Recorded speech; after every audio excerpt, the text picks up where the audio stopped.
Ludo যেমন সাপ সিঁড়ি আছে, ওই যে সাপ আপনাকে খেয়ে ফেলবে, সিঁড়ি দিয়ে আপনি উঠে যাবেন, এগুলো দিয়ে তারা বিভিন্ন জিনিস শেখানোর ব্যবস্থা করেছে।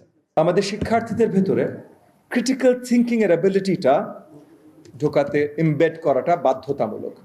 এবং এই ক্রিটিক্যাল থিঙ্কিং এবং প্রবলেম সলভিং যদি আমাদের শেখাতে হয়, তাহলে আসলে খেলার মাধ্যমেই শেখানোটা সবচেয়ে সহজতর এবং একমাত্র উপায় হয়তো এইভাবেই সম্ভব। অন্য কোনোভাবে মানে রোড লেকচার যেগুলো বিশ্ববিদ্যালয়ে দেওয়া হয় প্রাথমিক শিক্ষাঙ্গনে, সেই জিনিসগুলোর মাধ্যমে একটা শিক্ষার্থীকে ক্রিটিক্যাল থিঙ্কিং শেখানো সম্ভব না।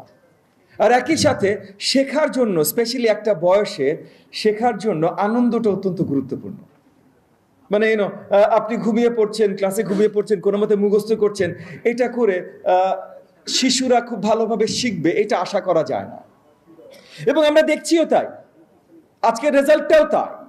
আজকে প্রাথমিক শিক্ষার পরিবার অনেক বড়ভাবে এই রুমে প্রেজেন্ট আছেন, মানে ন্যাপ আছেন, ডিপি আছেন, সেভ দ্য চিলড্রেন থেকে শুরু করে ব্র্যাক, অনেকেই আছেন যারা প্রাথমিক শিক্ষায় অনেক লেবোরিয়াসলি কাজ করেন। তো তারা সকলেই জানেন যে এই রেজাল্ট আমরা পাচ্ছি না। সো আনন্দের সাথে, যেটা মাননীয় প্রধানমন্ত্রী বলেছেন, আনন্দময় শিক্ষা, লার্নিং উইথ জয়। তো লার্নিং উইথ জয়ের জন্য আসলে এই যে খেলায় খেলায় শিক্ষা, এটা অত্যন্ত গুরুত্বপূর্ণ। তো কি খেলা হবে, কিভাবে হবে, এটার মাধ্যমে শিখবে কিভাবে, এইটা অত্যন্ত গুরুত্বপূর্ণ। সো আমাদের নতুন নতুন সিস্টেম আনতে হবে, আমাদের এই জিনিসগুলো কারিকুলামে ঢুকাতে হবে। ডিজাইন, এলিগেন্স, বিউটি, সেরা পণ্য সবার জন্য।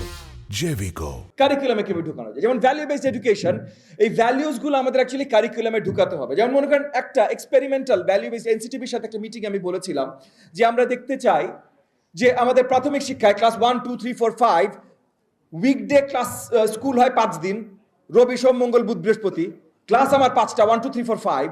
প্রত্যেকটা ক্লাসে যদি আমরা চিন্তা করতে পারি কারিকুলামের অংশ হিসাবে যে তারা সপ্তাহে একদিন স্কুল বা স্কুলের সামনে রাস্তাটা পরিষ্কার করবে, তাহলে 5টা ক্লাস প্রত্যেক দিন পরিষ্কার করবে। এবং এটার মাধ্যমে এই যে ভ্যালু বেসড যে শিক্ষাটা তারা পাবে সেটা অতুলনীয় হবে। এটা আমার একটা আইডিয়া আমি এনসিটিভির সাথে শেয়ার করেছিলাম। গতকাল আমি দেখলাম ময়মনসিংহের ডিসি মহোদয় এই জিনিসটা অ্যাকচুয়ালি কার্যকরী করেছেন বেশ কয়েক মাস ধরে। মানে আমাদের প্রাথমিক বিদ্যালয়ে কিছু কমপ্লেইন থাকে, স্কুলগুলো সঠিকভাবে পরিচালিত হয় না, হেডমাস্টার আসে না, টিচার আসে না, এগুলো অনেকগুলো সমস্যার এই একটা এক্সপেরিমেন্ট দিয়ে উনি সমাধান করতে সক্ষম হয়েছেন। সো এই জিনিসগুলো আসলে কারিকুলামে আনাটা অত্যন্ত গুরুত্বপূর্ণ। কারিকুলামের দায়িত্ব এনসিটিভির, কিন্তু এনসিটিভিকে এই কারিকুলাম প্রাথমিক শিক্ষার যারা দায়িত্বে আছেন, ডিপিই, মপমি মন্ত্রণালয়, তাদের সাথে মিলেই কাজ করতে হবে। এবং আপনারা সকলে তাদেরকে ফিডব্যাক দেবেন, আমাদের সকলকে ফিডব্যাক দেবেন। প্রত্যেকটা জেলার রিপ্রেজেন্টেশন ছিল, তাদের স্টল ছিল। এই স্টলগুলোতে, বেশিরভাগ জেলার স্টলগুলোতে তারা তাদের কি কি ইনোভেশন তারা নিয়ে এসেছেন ওই জেলায় বা ওই স্কুলে, এগুলো প্রদর্শন করেছেন।